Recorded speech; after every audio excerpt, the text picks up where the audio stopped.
Hello everyone, Radhe Radhe सभी को। कैसे हो आप सब? आशा करती हूँ आप सब लोग बहुत ज़्यादा स्वस्थ होंगे, बहुत ज़्यादा मस्त होंगे। तो आज से हम शुरू कर रहे हैं 21 दिन का वेट लॉस चैलेंज। तो जो लोग भी वेट लॉस करना चाहते हैं, इंच लॉस करना चाहते हैं, या फिर फैट लॉस भी करना चाहते हैं, या फिर कुछ लोग ऐसे भी होते हैं जो कि सिर्फ समझना चाहते हैं कि अच्छी लाइफ स्टाइल को कैसे जिएं जिससे कि हम पूरी ज़िंदगी स्वस्थ रहें, ठीक है, और ज़्यादा परेशानियां ना हो हमको, जिससे हमारे बच्चे या पति वगैरह परेशान ना हो। तो अपने आप को स्वस्थ रखने के लिए कैसे स्वस्थ रखना है ये सीखने के लिए भी आप मेरे चैनल को ज्वाइन कर सकते हैं और चैनल को सब्सक्राइब कर सकते हैं। वीडियोस को पूरा देखना, पसंद आए तो लाइक ज़रूर करना, और अगर आपको अच्छा लगे तो एक प्यारा प्यारा सा कमेंट ज़रूर छोड़ना। तो अपने दिन की शुरुआत जैसा कि मैं करती हूँ, सबसे पहले वेट लॉस ड्रिंक के साथ सुबह उठ के पहले मैं सादा पानी पीती हूँ, उसके बाद मैं पीती हूँ कोई भी वेट लॉस ड्रिंक। तो आज जो वेट लॉस ड्रिंक पी थी ना मैंने, उसमें थी सौंफ और इलायची, ठीक है, इसको बॉईल करके मैंने पिया था, और 2 लौंग भी थी। 3 चीज़ें आज मैंने इसमें डाली थी और इसको मैंने अच्छे से बॉईल करके पिया था, ठीक है। और उसके बाद फिर मैंने एक्सरसाइज़ की, घर का झाड़ू पोछा किया। एक्सरसाइज़ में ना मैंने कुछ जनरल एक्सरसाइज की थी, कुछ खड़े होकर की थी और कुछ बेड पर बैठकर की थी। जो लोग मेरे चैनल पर पहली बार आए हैं उनको मैं बता दूं कि मुझको स्लिप डिस्क की और सियाटिका की दिक्कत है, जिसकी वजह से मैं बहुत ज़्यादा टफ़ वाली एक्सरसाइज नहीं कर पाती। मैं वही एक्सरसाइज करती हूँ जिसको करने के बाद मेरी बैक में दर्द ना बढ़े और मेरे पैर में भी दर्द ना बढ़े, क्योंकि मेरे एक पैर में हर वक्त ही दर्द रहता है सियाटिका की वजह से, और पीछे लोअर बैक में काफ़ी ज़्यादा दर्द रहता है। फिर भी मैं कोशिश करती हूँ, क्योंकि हमको एक अच्छी लाइफ स्टाइल को फॉलो करना है जो कि ज़्यादातर महिलाएं नहीं कर पाती। तो उसको बेहतर तरीके से हम अपनी ज़िंदगी को ना कैसे जी सकते हैं, बस मैं आपको यही सब कुछ बताने की आज कोशिश करूँगी इस वीडियो में। देखो, मेरी उम्र है 40 साल, मेरा नाम रचना है, और मैं आप सब लोगों को बस यही सजेशंस देना चाहूँगी कि जैसे ही आपकी उम्र 30 पार कर जाए, उसके बाद इस चीज़ को गांठ मार लो कि अब आपको अपनी केयर खुद से करनी है। क्योंकि अगर आप खुद अपनी केयर नहीं करोगे, अपनी लाइफ स्टाइल को चेंज नहीं करोगे, बेहतर नहीं करोगे ना, तो फिर आपको पूरी ज़िंदगी डॉक्टरों की दवाइयाँ खानी पड़ेंगी, और दवाइयाँ खाने से लिवर और किडनी ख़राब होने के अलावा और कुछ नहीं होता, ठीक है। तो दवाइयाँ मत खाइए। अगर आप मेरी वीडियोज़ को देखेंगे तो आपको छोटी छोटी चीज़ों के लिए बहुत सारे नेचुरल टिप्स मिलेंगे, जिनको फॉलो करके ना काफ़ी सारे लोग अब तक फ़ायदा उठा चुके हैं, और आप भी उठा सकते हो, ठीक है। ये जो मैंने टी शर्ट पहन रखी है ना, ये स्मॉल साइज़ की टी शर्ट है। एक टाइम था जब मेरे डबल एक्सल की टी शर्ट आती थी, बट अब मेरे स्मॉल साइज़ वाली टी शर्ट भी आ जाती है। ये सब मेरे बेटे की टी शर्ट्स हैं जो कि अब उसको भी नहीं आती हैं, तो लेकिन मुझे अच्छी लगती हैं और अभी ठीक हैं ये, तो मैं इसीलिए इनको घर में पहन लेती हूँ। तो आप लोग भी ना ये कॉन्फिडेंस तब ही ला पाओगे जब आप अपनी लाइफ स्टाइल को हेल्दी और बेहतर करोगे। तो डेली आपको आधे घंटे की एक्सरसाइज करनी चाहिए, सुबह उठ के कोई भी डिटॉक्स ड्रिंक पीना चाहिए अच्छी जीवन शैली के लिए, और स्वस्थ रहने के लिए ना सबसे ज़्यादा ज़रूरी है डिटॉक्स ड्रिंक को पीना। क्योंकि जब हमारी बॉडी अंदर से क्लीन होती है, डिटॉक्स होती है ना, तो हमारा पूरा दिन ठीक जाता है, पेट साफ अच्छे से होता है तो हमें अच्छा फील होता है, और पूरी बॉडी की जितनी भी क्रियाएं होती हैं ना, जो भी हमारी बॉडी में कार्य अंदर चलते रहते हैं, वो सब अच्छे से पूरे होते हैं। इसीलिए बॉडी को डिटॉक्स करते रहना बहुत ज़्यादा ज़रूरी है। आजकल मैं देख रही हूँ कि ज़्यादातर हर दूसरे तीसरे इंसान का लिवर फैटी हो चुका है, उनका कोलेस्ट्रॉल बढ़ा हुआ है, और आजकल तो किडनी की भी समस्या इतनी ज़्यादा सुनने में आ रही है लोगों की, कि मैं सुन रही हूँ कि ज़्यादातर लोगों की किडनी डायलिसिस हो रही है। क्यों हो रहा है ऐसा? पहले तो नहीं होता था ऐसा लोगों के साथ, क्योंकि हम लोग ना आजकल अपने हाथ पैरों का ना उतना ज़्यादा यूज़ नहीं करते। हर चीज़ का यूज़ करने के लिए मशीनें आ चुकी हैं, ज़्यादातर काम हम सारा का सारा मशीनों से करते हैं, और मशीनों से काम करने के बाद भी हम थक जाते हैं, तो फिर हम आराम करते हैं। पहले ज़माने के लोग ना ज़्यादा से ज़्यादा काम ना हाथ पैरों से करते थे, जिससे उनके शरीर के सारे ऑर्गन अच्छे से चलते थे, उन पे अच्छे से प्रेशर पड़ता था और वो अच्छे से काम करते थे। आजकल मशीनों से सारे के सारे काम हम कर लेते हैं, थोड़ा बहुत ही हम अपना हाथ पैर चलाते हैं, जिसको हम समझते हैं कि हमने कितना ज़्यादा काम किया है, बट ऐसा नहीं है। तो इसीलिए इसी वजह से ज़्यादातर सभी लोगों का जो शरीर है ना, वो अंदर से जाम हो चुका है, ठीक से काम नहीं करता, और उसको ठीक करने के लिए भी हम वो चीज़ें नहीं करते जो हमको करनी चाहिए नेचुरल नेचुरल चीज़ें हम नहीं अपनाते, हम भागते हैं डॉक्टर्स के पास और डॉक्टर्स हमको देते हैं दवाई। दवा का अर्थ है दबाना किसी भी चीज़ को, यानी कि आपके शरीर में जो भी बीमारी उखड़ रही है ना, उसको दबाकर दवा अंदर ही अंदर कोई और नया रूप दे देती है। इसीलिए दवाइयाँ नहीं खानी है। अपने आप को ठीक करना है तो आपको आयुर्वेदिक और नेचुरोपैथी का सहारा लेना चाहिए। अपने आप को अंदर से धीरे धीरे ठीक करो, हील करो, अच्छी चीज़ों को खाओ, डेली एक्सरसाइज करो, जिससे कि बॉडी अंदर से जाम ना हो पाए, बॉडी अंदर से चले। और जब अच्छे से हम लोग चलते हैं ना, तो हमारा सारा का सारा शरीर ना बहुत अच्छे से काम करता है, और जो हमारे अंदर के ऑर्गन्स होते हैं वो भी ठीक से चलने की कोशिश करते हैं। तो देखो जैसे जैसे उम्र बढ़ती है ना, हमारी बॉडी ना स्टफ़ होती जाती है, ठीक है।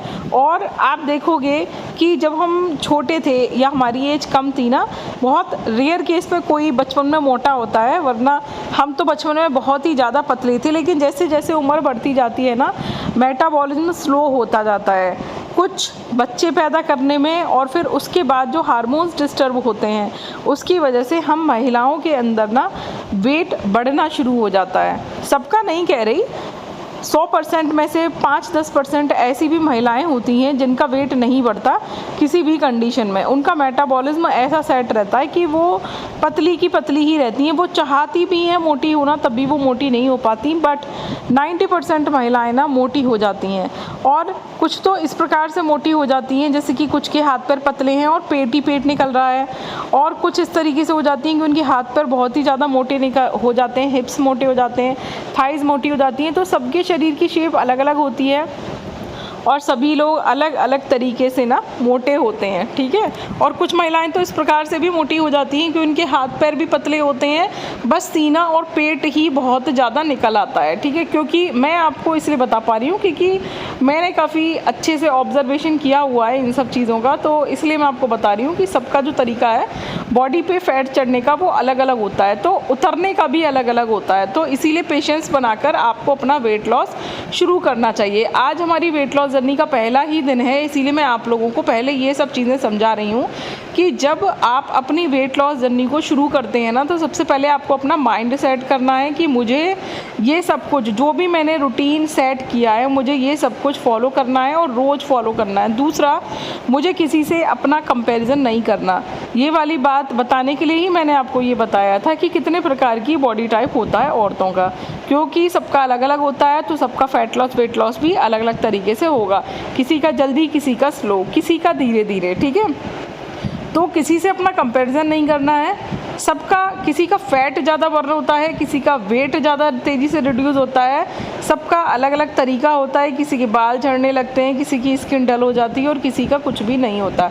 तो अगर आप सही तरीके से सही मात्रा में खाने को खाकर, ठीक है, अपना वज़न कम करोगे, सारी की सारी चीज़ों को बैलेंस रखोगे, तो ना बाल झड़ेंगे, ना स्किन का ग्लो जाएगा, पतले भी होगे, फैट भी लॉस होगा, सब कुछ होगा।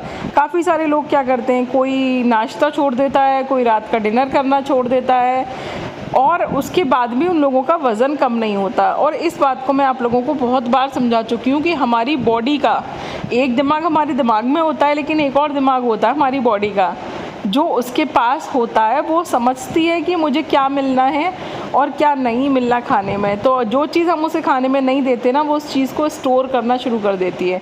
काफ़ी सारे लोग ये कहते हैं कि फ़ैट नहीं खाना चाहिए बिल्कुल भी अगर आप वेट लॉस कर रहे हो। मैं ऐसा नहीं मानती, क्योंकि अगर आप बिल्कुल भी फ़ैट नहीं खाओगे ना, तो आपकी हड्डियाँ और भी ज़्यादा स्टफ़ हो जाएंगी। सही फ़ैट खाना, कौन सा फ़ैट आपको खाना है और कौन सा नहीं खाना, इस बात को समझना बहुत ज़्यादा ज़रूरी है। सेम इसी तरीके से कितना कार्बोहाइड्रेट खाना है और किस टाइप का कार्बोहाइड्रेट खाना है, ये समझना भी बहुत ज़्यादा ज़रूरी है। और सेम इसी तरीके से हमें कौन सा प्रोटीन खाना है और कितना प्रोटीन खाना है और किस किस कंडीशन में हमको प्रोटीन कम खाना है, ये सब कुछ भी समझना बहुत ज़्यादा ज़रूरी है। काफ़ी सारे लोग ना ये सोचने लगते हैं कि अब हमको वज़न घटाना है, तो चलो, मतलब जैसा कि सभी लोग कहते हैं कि प्रोटीन ज़्यादा खाना है, फाइबर ज़्यादा खाना है, तो सभी लोग ना कार्बोहाइड्रेट को स्किप करना शुरू कर देते हैं और प्रोटीन और फाइबर को ज़्यादा बढ़ा लेते हैं अपनी डाइट में। लेकिन कभी कभी क्या होता है कि प्रोटीन ज़्यादा खाने की वजह से हमारी हड्डियों में दर्द शुरू हो जाता है, क्योंकि हमको ये नहीं पता होता कि क्या पता हमारा यूरिक एसिड बढ़ा हुआ हो। जिन लोगों का यूरिक एसिड बढ़ा हुआ होता है ना, उन लोगों को प्रोटीन ज़्यादा नहीं खाना चाहिए, वरना उनकी हड्डियों में दर्द शुरू हो जाता है। तो सारी की सारी चीज़ों को समझना, अपनी बॉडी की कंडीशन को समझना कि हमको क्या क्या खाना है और क्या क्या नहीं खाना, इस सब को समझना बहुत ज़्यादा ज़रूरी है। और अपनी पूरे दिन की दिनचर्या का, खाने पीने का एक चार्ट बनाना बहुत ज़्यादा ज़रूरी है, जिससे आप सही तरीके से, पूरी तरीके से बैलेंस डाइट लेके अपना वज़न कम कर सको, अपना इंच लॉस कर सको। ठीक है। अब आजकल मैं यूट्यूब पे देख रही हूँ कि काफ़ी सारे लोग हैं जो कि डाइटिशियन बन गए हैं और वो अपना वज़न कम कर चुके हैं काफ़ी सारा, और काफ़ी सारे लोगों से उन लोगों ने व्हाट्सएप ग्रुप बना लिए हैं और मतलब पैसे लेते हैं और उनका वज़न कम कराते हैं। नो डाउट कि बहुत ही अच्छा काम कर रहे हैं वो सभी लोग, लेकिन देखो पैसा देके आप कुछ टाइम तक अपना वज़न कम कर सकते हो। जैसे कि मान लो आपने 2 महीने का कोर्स कर लिया, उन्होंने आपको 2 महीने में डाइट प्लान दिया और आपने अपना वज़न कम कर लिया, लेकिन उसके बाद आप लाइफ टाइम के लिए तो उनका मेंबरशिप नहीं ले सकते। ठीक है। तो उसके बाद तो आपको खुद से ही समझना पड़ेगा। इसीलिए धीरे धीरे ऐसी वीडियोस को देखना शुरू कीजिए जिससे आपको ज्ञान मिले कि आपको क्या खाना है और क्या नहीं खाना। ठीक है।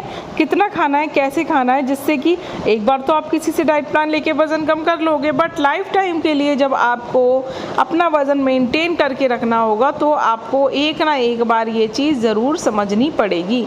तो सभी लोग पहली बार में डाइट प्लान लेके अपना वज़न कम करते हैं, लेकिन फिर उनको ये चीज़ समझ में आ जाती है कि हमको खुद से समझना पड़ेगा कि वज़न को कैसे कम करना है, क्योंकि वज़न फिर से बढ़ जाता है। ठीक है। तो उसको कैसे कम करना है, कैसे मेंटेन करके रखना है, इसको आपको समझना पड़ेगा। अब मैं आपको आज की अपनी दिनचर्या बता देती हूँ कि मैंने क्या क्या किया। ठीक है।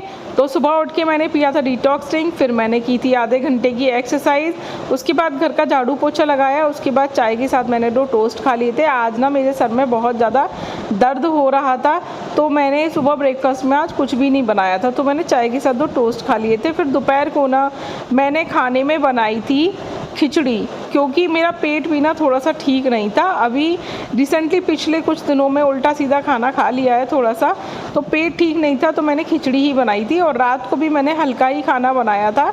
ठीक है। ये सूट जो है ना मेरा डबल एक्सल का है, बट ये काफ़ी लूज़ हो गया है मेरे, लेकिन फिटिंग लगाना मुझे पसंद नहीं है। अब मुझे ढीले कपड़े अच्छे लगते हैं, काफ़ी हवा हवा सी लगती है और कंफर्टेबल भी फील होने लगता है। एक एज के बाद ना आपको ढीले कपड़े अच्छे लगने लगते हैं और कंफर्टेबल भी फील होता है। और जब हम बहुत ज़्यादा यंग होते हैं तो हमको टाइट फिटिंग के कपड़े अच्छे लगने लगते हैं, लेकिन जब जैसे जैसे हमारी एज बढ़ने लगती है ना, हमको थोड़ा सा लूज़ कपड़े, कंफर्टेबल वाले कपड़े ना अच्छे लगने लगते हैं। इस चीज़ को वही समझ सकता है जिसकी एज बढ़ रही होगी मेरी तरह। ठीक है। तो रात को ना मैंने भेलपूरी बनाई थी सूखी वाली, आज मैंने गीली वाली भेलपूरी नहीं बनाई थी। तो वो इसे बनाना बहुत ज़्यादा आसान है। चिरबे ले लो, बॉइल्ड पोटैटो अपने फ्रिज में हर वक्त रखा करो। एक चीज़ मैं आप लोगों को आज और बता रही हूँ कि आलू ना अगर आप तल कर खाओगे तो वज़न बढ़ाएगा, लेकिन उसी आलू को अगर आप उबाल कर और फ्रिज में रख दोगे तो फ्रिज में रखने के बाद अगर वो 7-8 घंटे तक फ्रिज में रख गया है, उसके बाद आप उस आलू को खाओगे ना तो वो आपका वज़न घटाएगा। और ये वाली बात आपको कोई डाइटिशियन नहीं बताएगा, क्योंकि ये मेरी अपनी रिसर्च है। मैंने इस चीज़ के ऊपर बहुत ज़्यादा रिसर्च की है। हाँ, कम खाना, जैसे कि अब हम ये 3 लोगों के लिए भेलपूरी बना रहे थे तो उसमें मैंने 1 आलू कट करके डाल दिया है। लेकिन अगर आप सिर्फ आलू खा के भी अपना वज़न घटाना चाहो ना, तो उसके लिए भी मैं आप लोगों को पूरा दिन आलू खा के भी वज़न घटा सकते हो। उसके लिए मैं आप लोगों को डाइट प्लान शेयर कर दूंगी। अगर कोई ऐसा इंसान है जिसे आलू बहुत ज़्यादा पसंद है तो मुझे कमेंट करके बताना, मैं आपको उसका डाइट प्लान भी शेयर कर दूंगी। तो इसमें कुछ नहीं करा था, 1 चम्मच ऑयल डाला था, थोड़ा सा नमक डाला था, हींग जीरा डाला था, थोड़ा सा चाट मसाला, 2 हरी मिर्च, हरा धनिया, टमाटर, प्याज मैंने नहीं डाली थी क्योंकि पतिदेव भी खा रहे थे। ठीक है। और ये सौंठ चटनी मैं निकाल के लाई थी, बट आज मैंने डाली नहीं, बस ऐसे ही इसको मिक्सअप कर दिया था और बहुत ही बढ़िया भेलपूरी बनी थी। बाद में जब पतिदेव ने खा लिया तब मैंने इसमें थोड़ी सी प्याज भी ऐड की थी। बहुत ही ज़्यादा टेस्टी और यम्मी बनी थी। और आप लोग भी ना अपने रात के खाने में ज़्यादातर ये दलिया खिचड़ी और भेलपूरी को ऐड करना, क्योंकि इसमें कम कैलोरी होती है, ईजी टू डाइजेस्ट होता है और ये आपका वज़न कम करने में बहुत ज़्यादा सहायता करता है। तो आज की वीडियो आप लोगों को कैसी लगी ये मुझे कमेंट करके ज़रूर बताना। थोड़ी सी इसमें अपनी मनपसंद नमकीन भी डालकर खा सकते हो। और क्या आप लोग आगे भी मेरे साथ ऐसे वेट लॉस जर्नी को कंटिन्यू करना चाहेंगे, ये भी मुझे कमेंट करके ज़रूर बताना। इससे पहले मैंने 2 वीडियो आप लोगों के लिए और डाली थी, अगर वो ना देखी हूँ तो ज़रूर देखना। आज का ब्लॉग कैसा लगा बताना, मिलेंगे कल के ब्लॉग में।